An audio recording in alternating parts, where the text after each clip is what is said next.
Yo guys, Jonathan here. Without a doubt, Samsung's Galaxy S8 is one of the most impressive phones of 2017. The iPhone 8, however, is officially here, and with that, I think it's time to see how these two stack up side by side. Now clearly, once you put these phones next to each other in terms of design, aesthetics, and really just overall looks, not to sugarcoat anything, but the Galaxy S8 is miles ahead. The iPhone 8 definitely does have some very impressive features, but design-wise, it really hasn't changed much over the years, so honestly, for all intents and purposes, it very well could have been called the iPhone 7S. The Galaxy S8, on the other hand, is a completely different story. It has this beautiful bezel-less display that looks like it's straight out of the future, and I've said it before, but I still think the Galaxy S8 is arguably the best-looking phone of 2017. Now, with the upcoming iPhone 10, that very well may change that statement for me, but that is a different comparison for a different day. For now, and especially because both the iPhone 8 and Galaxy S8 are very similar in pricing, we are going to focus on these two phones. Now, regardless, both of these are very impressive devices, and I'm sure most of you out there would love to win either of these. So with that, you have a chance to win either a brand new Galaxy S8 or iPhone 8. The choice is yours, but if you want to go crazy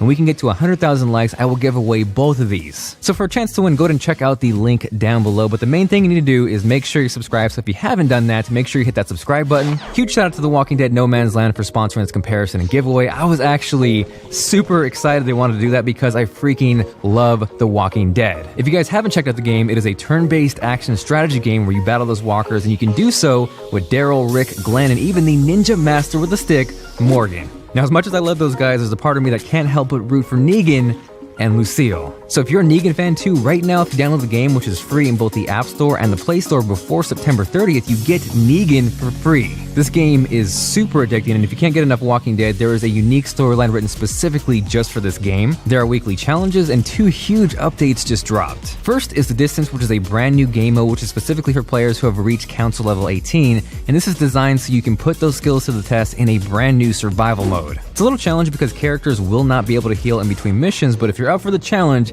it's worth it because new rewards will drop each time the Distance event occurs. This allows you to collect components for your mission crates and craft badges for your survivors. Both these updates are available now, so make sure you check out the links below, and whether you're on Team iPhone or Team Android, if you're a fan of The Walking Dead, you're gonna dig this game. Now, unfortunately, with the iPhone 8, it still connects to a lightning port, and surprise, surprise, does not have a headphone jack. So two potential advantages with the Galaxy S8 is one, USB-C, and two, the fact that you can connect a pair of wired headphones without any adapter. Now, another potential advantage with the Galaxy S8 is micro SD card expandability. And I don't want to turn this into an iOS versus Android war. For me, I've never really felt the need to store anything on a micro SD card, but for some, it may be a big deal. If that's the case, that is clearly where the Galaxy S8 has a one-up. From there, you might notice that both the iPhone 8 and Galaxy S8 feature an all-glass back, and that is because both of these feature wireless charging. Clearly, this isn't anything new to Samsung or the Galaxy lineup. It is, however, in fact, brand new to the iPhone 8. They're using the wireless Qi standard and not some proprietary crap, so the fact that it's finally here on the iPhone is only going to help wireless charging become further adopted, and that is better for everybody. The one thing I will mention, though, in terms of fast charging or quick charging, that is something you get right out of the box with the Galaxy S8, whereas with the iPhone 8, you're going to need to spend nearly $100 in accessories just to get that, which is kind of crazy. So definitely a plus one to Samsung for providing quick charge out of the box, and unfortunately, in typical Apple fashion, you're going to pay more for adapters and accessories. For me though, whether I'm on Android or iPhone, I feel like I'm usually plugged into an Anker power bank or wall charger, so I've never really felt like my phone needs to charge faster. This is their brand new Power Core 2, which packs 20,000 milliamp hours of juice inside, so battery for days. It really doesn't matter which device you're on, it just works, and it works well. So if you're interested in checking one out, I will drop a link down below. Now from there, jumping into the displays, it is not even close. The Galaxy S8 here is the clear winner. It features a beautiful, and I mean beautiful, 5.8-inch Super AMOLED display. It's bright, it's colorful, it's vibrant,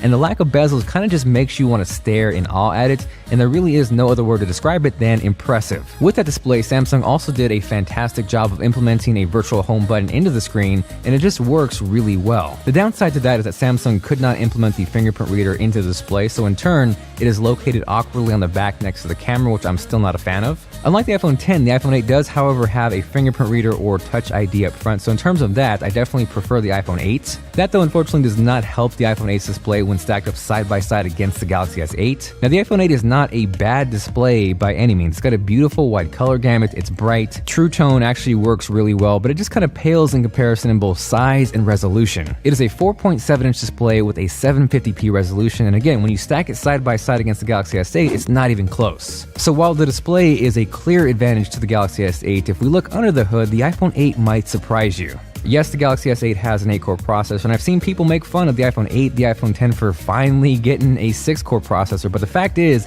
the A11 Bionic chip is nuts. Stacked up side by side against the Galaxy S8, it completely smashes and obliterates it. The big thing with that A11 chip is that when it needs to, it's going to utilize all 6 of those cores at the same time, whereas with the Galaxy S8, it is actually 2 pairs of quad-core processors. That in turn is why the iPhone 8, and especially in multi-core performance, does so well, and just for reference, that is on par with a 13-inch MacBook Pro, which is crazy in terms of a smartphone. Again, I don't want to turn this into a war or negate how awesome the Galaxy S8 is, because it is a fantastic, beautiful, really fast phone, but in terms of performance, it is clear that Apple is miles ahead. From there, I want to jump over to cameras, because honestly, that is probably one of the most important features to pretty much everybody out there. Both the iPhone 8 and Galaxy S8 feature 12 megapixel shooters on the back, and in terms of performance goes as far as photography, both do an amazing job. To showcase that, I think these 2 pictures here are a prime example of why that is the case. This was shot on the Galaxy S8, which is an amazing picture, but if we hop over to the iPhone 8, it is pretty much equally as impressive. I'm not sure which I like more, but I think either way, you would not be disappointed with either of these. Same thing here with these pictures. I think the iPhone 8 does a fantastic job of capturing the highlights, the shadows, not overblowing the sunset, but it's pretty much the same thing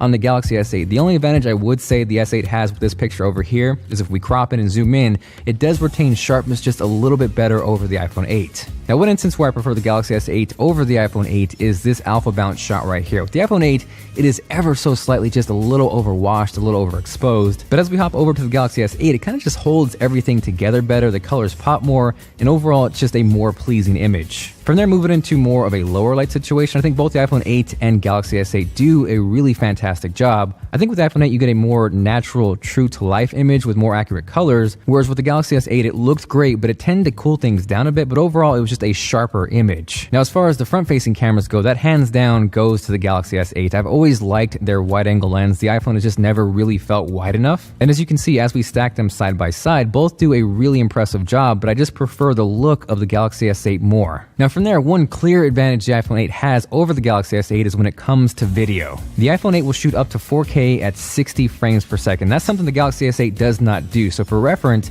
here's an example of both at 4K 30. So we are here on the iPhone 8 testing out 4K 30 FPS video. Also going to give a little test out to the stabilization. I'm going to walk around, give it a little back and forth. Rich with the crispy shirt, looking good with the tricolors. Ralphie holding it down on the camera. And now let's hop over to the Galaxy S8. Holy crop factor, we are here on the Galaxy S8, moving around again, testing on the stabilization. Video quality looks good. I'm curious to see how it reacts a little bit. Moving in, grabbing focus. That's pretty quick. Tricolors one more time. It looks crisp here, not gonna lie. Back to Ralphie, and let me know what you think it looks better with a comment down below. The other big deal with the iPhone 8 is 1080p 240 FPS slow motion video, which is crazy. Here's a quick example of the 240 FPS slow motion video on the iPhone 8. Again, this is not something the Galaxy S8 even does, so I can't truly compare it apples to apples. To make it a little more even, here's what 120 frames per second slow motion video looks like on the iPhone 8, and you can see it does a really amazing job. Clearly, my rock juggling skills could use some improvement, but as we hop over to the Galaxy S8, you can see in terms of clarity and just overall quality, it is miles better on the iPhone 8. Now, ultimately, it really comes down to preference and ecosystem. Both of these are fantastic, high-quality phones. The Galaxy S8 is far superior in terms of design, hardware, the display, and while the iPhone 8 may not look the most impressive on the outside, it is packing some serious power and impressive features inside. With the Galaxy S8 and more specifically Android, you are clearly getting more customization, more freedom, more flexibility, whereas with the iPhone 8 and more specifically iOS 11, yes, it can be limiting, but in terms of the ecosystem, the App Store, it is second to none. For me, both of these are fantastic phones, and again, it is a great time to be alive in terms of technology. Hopefully this video kind of showcased what is cool about each of these phones and helped you with your choice. Aside from that, thank you guys very much for watching. If you missed it, I just dropped a brand new iPhone 8 Plus versus 8 unboxing and comparison. You can check that out here or check out the link below. This is Jonathan, and I will catch you guys later.